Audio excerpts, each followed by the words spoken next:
I was let go while negotiating across 4 time zones. $2 billion and 5 contracts disappeared overnight. At 3:47 a.m., my phone buzzed with a message from Dubai. By 4:15 a.m., Shanghai was demanding answers. By 5:30 a.m., Toronto needed clarification on Clause 17 of the Solar Farm Agreement. And by 6 a.m., Berlin was ready to sign off on the biggest renewable energy deal in corporate history. This was my life. This was my empire. I built it one sleepless night at a time, one conference call bridging continents, one handshake sealing billions. While other executives complained about jet lag, I thrived in the chaos of time zones. My apartment in Manhattan had 4 clocks on the wall, not for decoration, but for survival.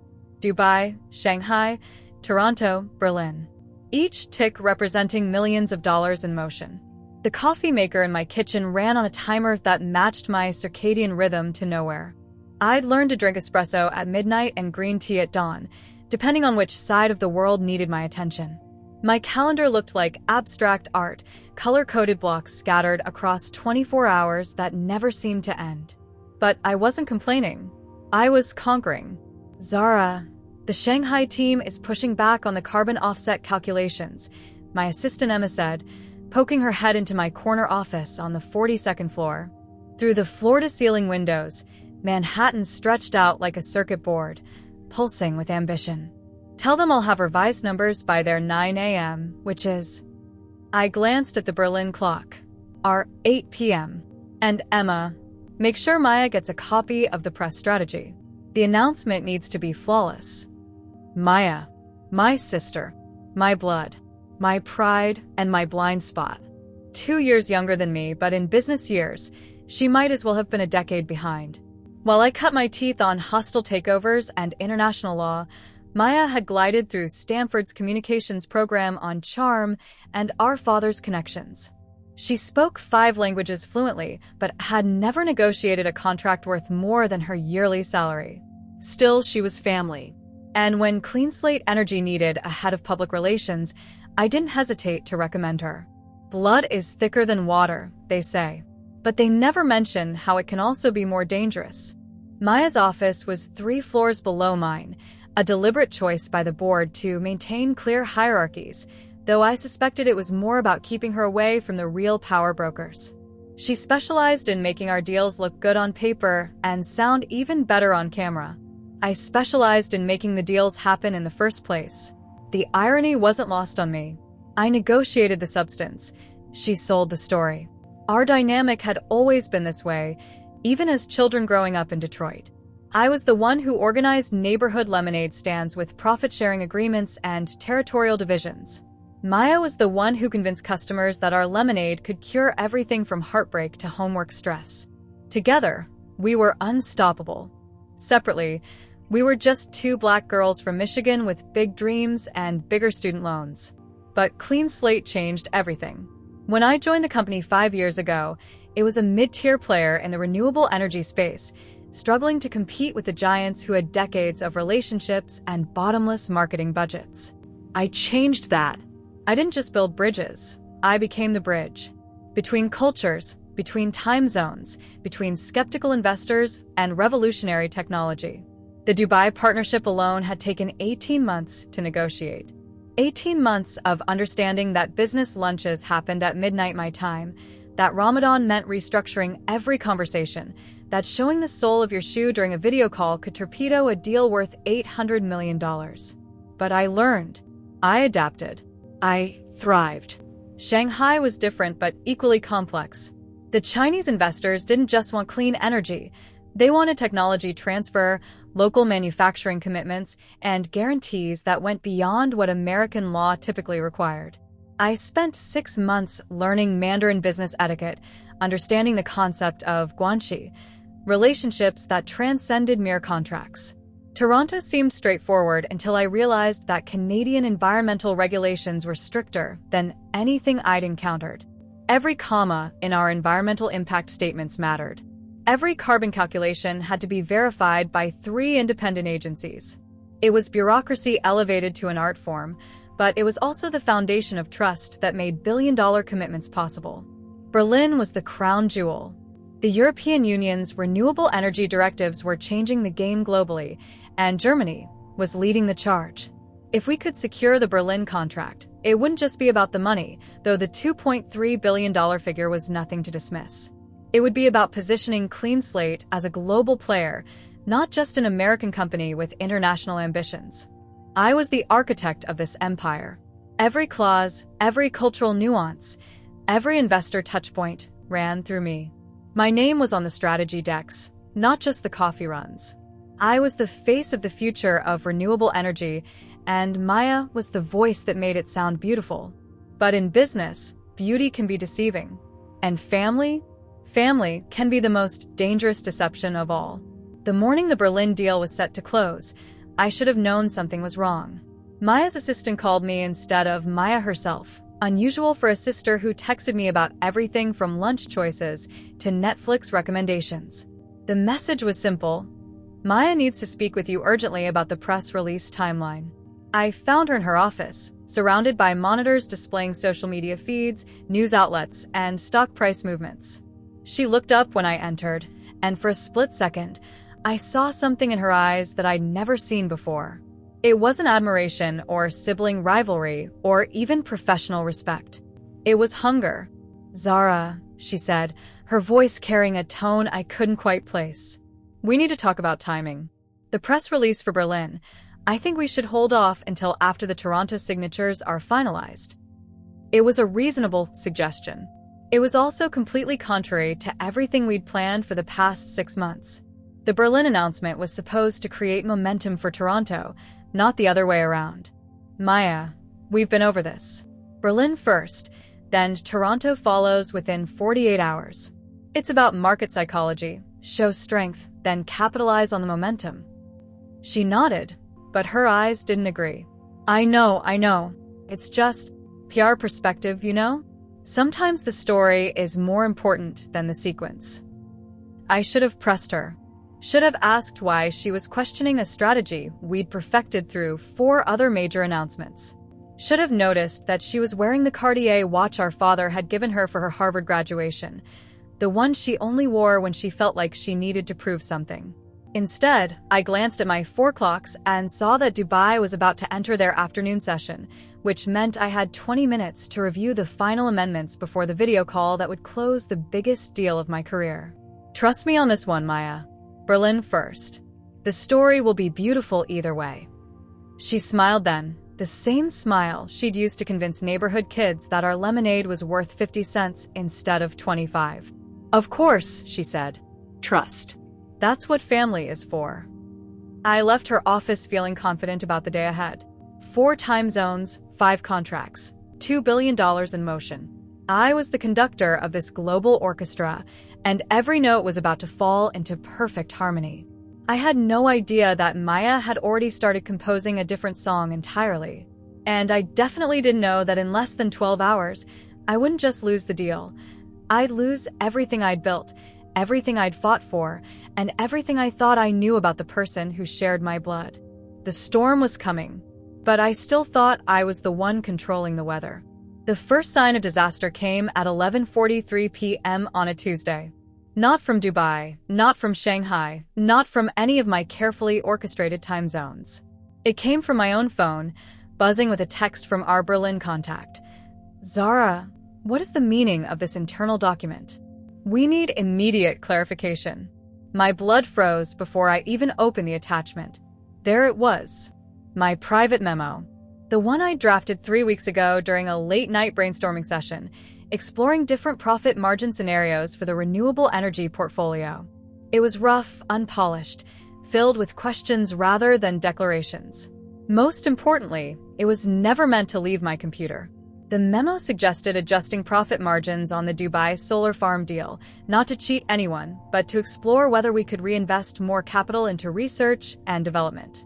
It was the kind of strategic thinking that executives do behind closed doors, gaming out possibilities before presenting refined proposals to boards and investors. But context is everything. And this memo had no context. Stripped of explanation, stripped of the surrounding analysis, stripped of the 20 other documents that showed my complete thought process, It looked like something else entirely. It looked like I was proposing to unilaterally alter approved agreements. It looked like I was going rogue. My hands shook as I scrolled through the document. Someone had highlighted specific phrases in yellow. Adjust Dubai margins by 3.2%. Redistribute profit allocation. Implement changes prior to board review. Each highlighted section made me look more guilty, more reckless, more like someone who thought she was above corporate governance. But who had access to my private folder? The answer hit me like ice water. Only 3 people had administrative access to my company drive. Emma, our IT department head Marcus, and Maya. Emma had been with me for 4 years and had never so much as accidentally forwarded a personal email. Marcus was a 60-year-old grandfather who barely understood the energy business beyond keeping our servers running. That left Maya, my sister, my blood, my protege. Before I could process the betrayal, my phone erupted. Shanghai was calling, then Dubai, then Toronto. Within minutes, I was managing a 4-way crisis call at midnight, trying to explain a document I'd never intended anyone to see, defending decisions I'd never actually made. Zara, this appears to show unauthorized profit reallocation, said Chen Wei from our Shanghai partnership, his usually warm voice now clipped and formal. Our investors are very concerned about governance protocols. Chen, this was a private brainstorming document, never meant for external review. But the document shows Dubai-specific adjustments, interrupted Rashid from Dubai, his tone equally cold. Were you planning to implement these changes without consultation? No. This was exploratory analysis, nothing more. I have 20 other documents that show. The Toronto Environmental Board is asking questions, said Margaret from Canada, cutting me off. They're wondering if all our carbon calculations have been adjusted. The word, adjusted, hung in the air like poison. I spent 3 hours on that call, explaining, defending, pleading. But the damage was spreading faster than I could contain it. By morning, the leaked memo had somehow found its way to energy industry blogs. By noon, environmental journalists were questioning Clean Slate's commitment to transparent partnerships. By evening, our stock price had dropped 12%. The board meeting was called for the next morning. I wasn't invited to present my side. I should have seen it coming. Should have noticed Maya's recent questions about my work, her sudden interest in understanding the technical side of our deals. Should have paid attention to how she'd started staying late at the office, claiming she needed to coordinate better with international teams. Instead, I'd been proud. My little sister was finally taking initiative, finally showing interest in the substance behind the story. I was an idiot. The call came at 8:15 a.m. Not from the CEO. We'd worked together for 5 years. Not from the board chair. I'd helped him close his first international deal. The call came from HR.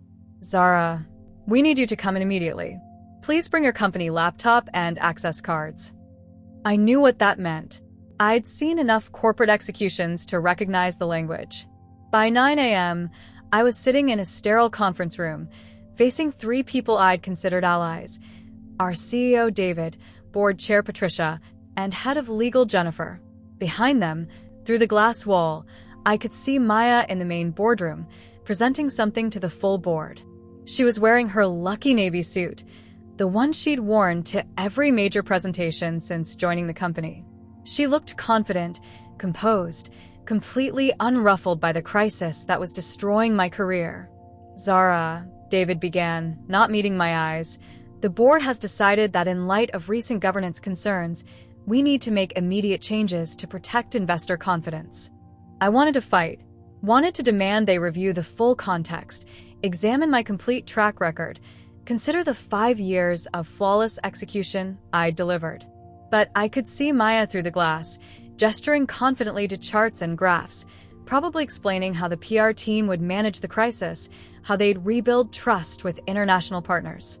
To protect investor trust, Patricia added, sliding a separation agreement across the table, we've decided to accept your resignation, effective immediately. Resignation. As if I'd chosen this. I signed the papers in silence, watching Maya through the glass. At one point, she looked directly at me. Our eyes met through the transparent wall that now separated our worlds. She didn't flinch, didn't look away, didn't show even a flicker of guilt or remorse. She simply smiled, the same smile she'd used to sell overpriced lemonade to our neighbors, the same smile she'd given me yesterday when I'd asked her to trust me on the Berlin announcement. By noon, the press release was out. Maya Okafor named head of international development, effective immediately. The company expressed confidence in her ability to rebuild and strengthen global partnerships. She didn't flinch when they handed her my job, because she'd been planning to take it all along. The first week after my firing, I didn't leave my Harlem apartment.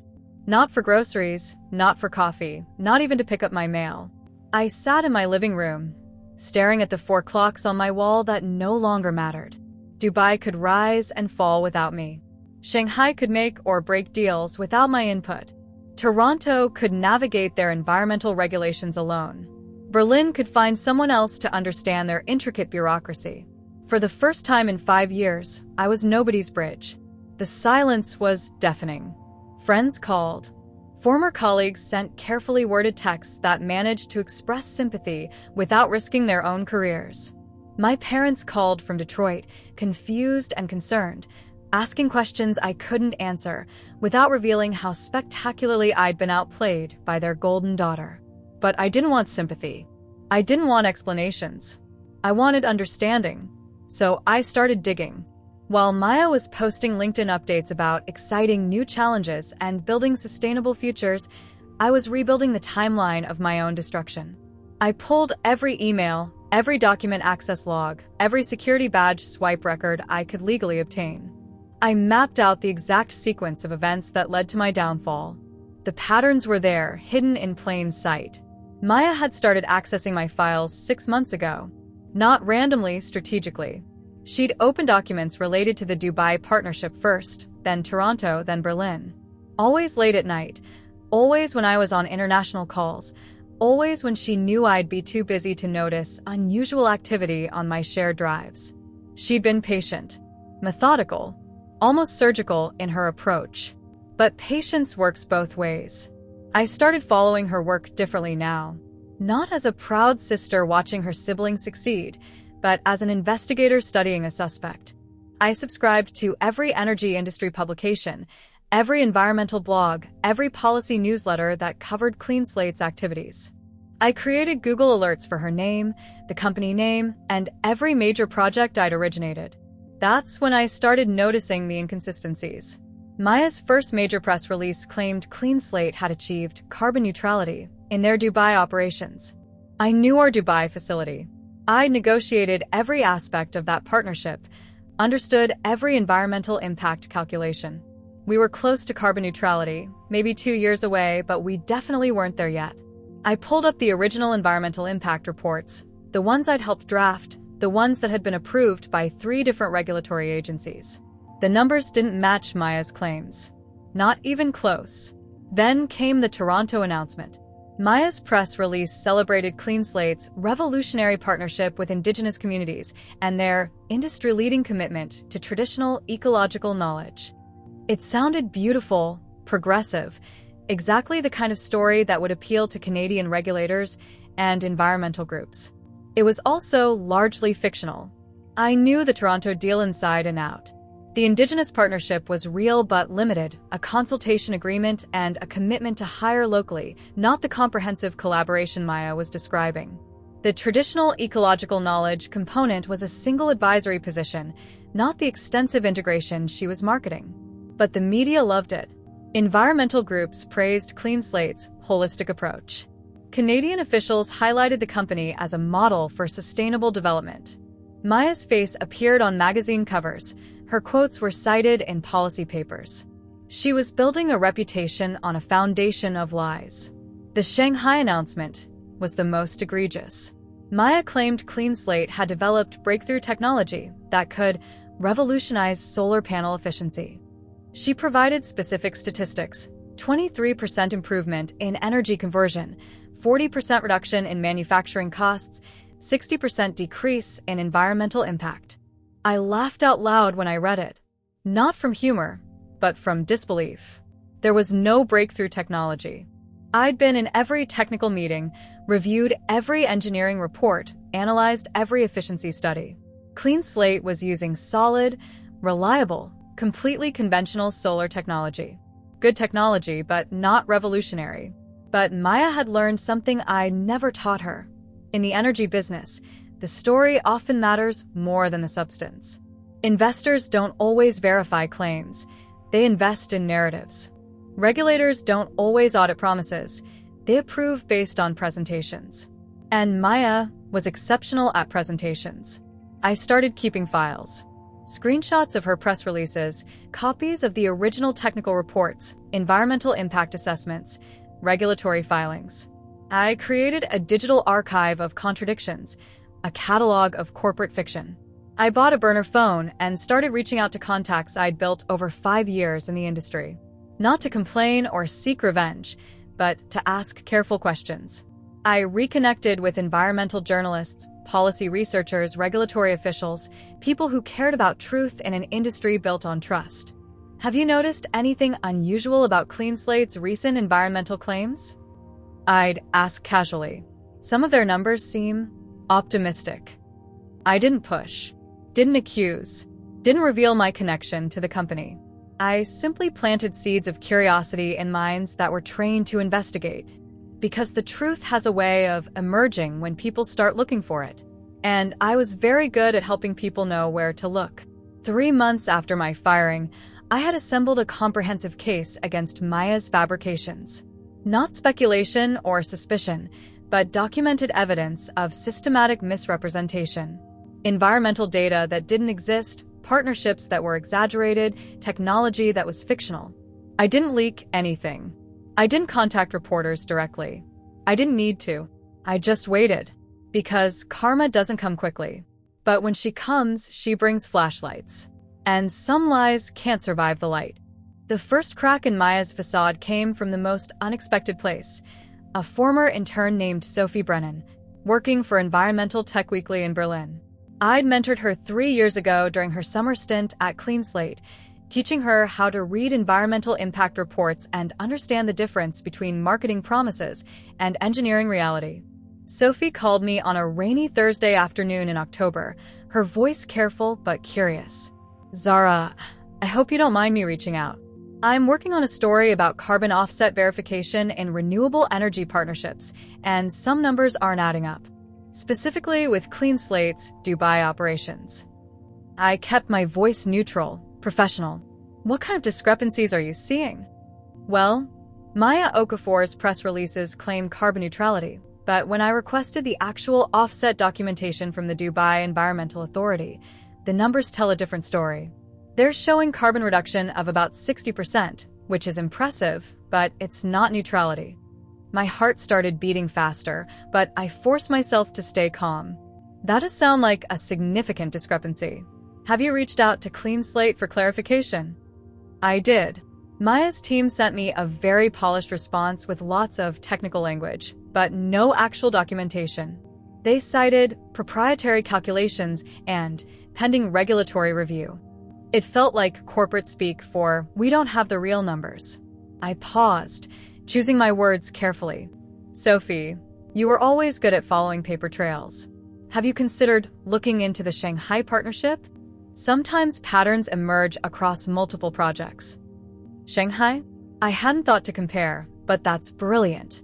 If there's a pattern of misrepresentation, I'm not suggesting anything specific, I said quickly. Just that thorough journalism often requires looking at the bigger picture. Sophie published her article 2 weeks later. It was measured, professional, and devastating. She didn't accuse anyone of fraud, but she raised questions that demanded answers. Questions about verification processes, documentation gaps, and the difference between aspirational goals and actual achievements. The article caught the attention of Marcus Chun, an investigative journalist for Reuters who specialized in corporate environmental claims. More importantly, it caught the attention of James Rodriguez, a former Clean Slate employee who'd left the Toronto office 6 months earlier. James contacted Sophie directly after reading her article. He'd been the senior environmental compliance officer for the Toronto Partnership, and he had documents. Lots of documents. I quit because I couldn't sign off on the environmental impact reports Maya's team was requesting, he told Sophie during their recorded interview. They wanted me to approve claims that weren't supported by our actual data. When I refused, I was reassigned to special projects until I decided to leave. James had kept copies of everything. Email chains showing pressure to alter environmental assessments. Draft reports with handwritten notes requesting more optimistic projections. Internal memos discussing narrative alignment between technical realities and public communications. But the smoking gun was a recorded phone call from Maya herself, made during James's final week at the company. "James, we need to be strategic about how we present these numbers." Maya's voice was clear on the recording. The Toronto Environmental Board doesn't need to see every calculation. They need to see the story we're telling about sustainable development. Can you help us tell that story? When James had refused, explaining that environmental compliance wasn't about storytelling, Maya had made her position clear. "We're building something bigger than technical precision here, James. Sometimes you have to prioritize the vision over the details." The Reuters article broke on a Tuesday morning. Clean Slate Energy under investigation for environmental claims misrepresentation. It wasn't just about carbon offsets anymore. It was about systematic deception across multiple international partnerships, documented pressure on compliance officers, and a pattern of prioritizing public relations over environmental reality. Within hours, the story went viral. Environmental groups that had praised Clean Slate's innovative approach began demanding investigations. Regulatory agencies in Canada, the UAE, and China announced they would review previously approved projects. The EU Commission indicated they would reassess Clean Slate's eligibility for future renewable energy partnerships. Maya's response was swift and predictable. She held an emergency press conference, standing behind a podium with the Clean Slate logo, wearing her most authoritative navy suit. "Clean Slate Energy stands behind every environmental claim we've made," she declared, her voice steady despite the cameras and microphones pointed at her like weapons. "We are committed to transparency and will cooperate fully with any regulatory reviews." But when reporters asked for specific documentation, she deflected. When they requested access to the disputed environmental assessments, she cited ongoing legal reviews. When Sophie Brennan asked directly about the Toronto compliance officer's recordings, Maya's composure finally cracked. "I have no knowledge of any alleged recordings," she snapped, her professional mask slipping. "This appears to be a coordinated attack by disgruntled former employees and competitors seeking to undermine our success." The press conference was supposed to contain the damage. Instead, it made everything worse. By Friday, internal investigations had confirmed what James Rodriguez's documents suggested. Maya had systematically pressured compliance officers to alter environmental data, not for regulatory approval, but for public relations purposes. The Shanghai Partnership was under formal investigation. The Dubai Environmental Authority had revoked Clean Slate's carbon neutrality certification. The Toronto Indigenous Council was demanding a complete review of their consultation agreements. Maya's face was on every screen, but not for her brilliance anymore. For her betrayal of every principle the renewable energy industry claimed to represent. The board called an emergency meeting for Monday morning. This time, Maya wasn't invited to present. And I didn't say a word throughout any of it. I just watched the storm she had built with lies and betrayal rip everything from her hands, piece by piece, exactly as she had done to me. Sometimes justice doesn't require intervention. Sometimes it just requires patience and the truth. The call came exactly 366 days after they'd fired me. Not 365, a full year to the day would have been too perfect, too obvious. But 366 days felt deliberate, like they'd been counting down to a moment when enough time had passed to make their desperation look like strategy. I was in my kitchen, brewing coffee at 6 a.m., when my phone buzzed with a number I recognized instantly, David's direct line. Our former CEO, the man who'd sat across from me in that sterile conference room and accepted my forced resignation without meeting my eyes. I let it ring 4 times before answering. "Zara," his voice was different now. Smaller. Less certain. I hope I'm not calling too early. I know you're probably. I wasn't sure if you were still keeping the same schedule. The same schedule. As if my entire professional identity had been built around accommodating Clean Slate's international operations. As if losing my job meant losing my circadian rhythm along with everything else. David, I said, keeping my voice neutral. What can I do for you? We need to talk. In person, if possible. There are some developments that require immediate attention, and frankly, we could use your expertise. Expertise. The same expertise they discarded when it became inconvenient. What kind of developments? A pause. The kind of pause that comes before admissions of catastrophic failure. The Shanghai partnership is completely dead. They're not just pulling out, they're considering legal action for misrepresentation. The Dubai Environmental Authority has launched a formal investigation, and the UAE is threatening to blacklist Clean Slate from future renewable energy projects.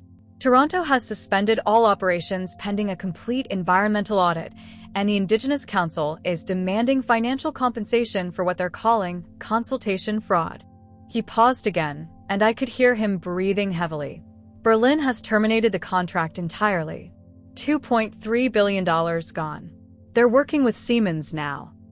I took a sip of my coffee, savoring the warmth and the moment. That sounds challenging. Challenging. His voice cracked slightly. Zara, we're facing potential bankruptcy. The board is in emergency session every day. Our stock price has dropped 73% in 2 weeks. We need someone who understands these partnerships, who has relationships with these people, who can clean up Maya's mess? Silence. David, are you asking me to come back? I'm asking if we can discuss the possibility of bringing you back in a senior role. A very senior role, with full authority over international operations and a board seat. A board seat. The same board that had fired me without allowing me to present my side of the story. Where's Maya in all this? Another pause. Longer this time.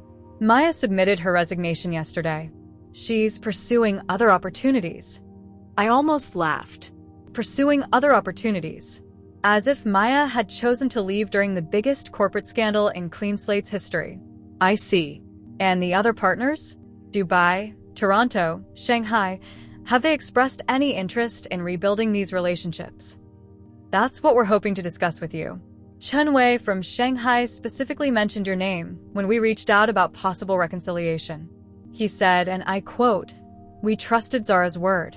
We never trusted the company. Maybe it's time to remember the difference." My heart jumped, but I kept my voice steady. What about Rashid in Dubai? Similar response. He said the Environmental Authority might consider reopening discussions if you were personally involved in restructuring the partnership. And Toronto? Margaret Chin said the Indigenous Council would be willing to meet if you were leading the consultation process. They remember your respect for their protocols during the original negotiations. I set down my coffee cup and walked to my living room, where my 4 clocks still hung on the wall. Dubai, Shanghai, Toronto, Berlin. For over a year, they'd been meaningless decorations. Now, they were calling me back. David, let me ask you something. When you fired me, you said it was to protect investor trust. What's changed? Everything, he said quietly. We learned that protecting investor trust requires actually being trustworthy. And we learned that you were the most trustworthy person in this company. A little late for that realization. I know we failed you. I failed you. But Zara, we're not just asking you to come back. We're asking you to save us. I walked to my window and looked out at Harlem, at the streets where I'd spent the past year rebuilding myself, understanding who I was beyond Clean Slate's corporate identity. I'll need complete control over international operations. No interference from the board, no approval requirements for partnership negotiations, no oversight from anyone who is involved in my termination. Done. I'll need Maya's entire team replaced with people I choose. Whatever you need. And I'll need a formal apology from the board, acknowledging that my termination was based on incomplete information and damaged valuable business relationships. A longer pause this time. Zara, I can't promise the board will agree to a formal apology, but Then we don't have anything to discuss. Wait, Let me talk to them. let me explain what's at stake. I smiled, looking at my clocks. David, you have 48 hours to decide if you want to save this company or protect your pride. But understand this, I'm not coming back to rebuild what I built before. If I return, it's to build something better. Something that can't be destroyed by lies or betrayal or corporate drama. And if we agree to your terms, then maybe Clean Slate has a future. Maybe those partnerships can be rebuilt. Maybe we can remember what this industry is supposed to be about. I hung up before he could respond, because sometimes power means letting them sweat, just enough to remember who the storm really belonged to.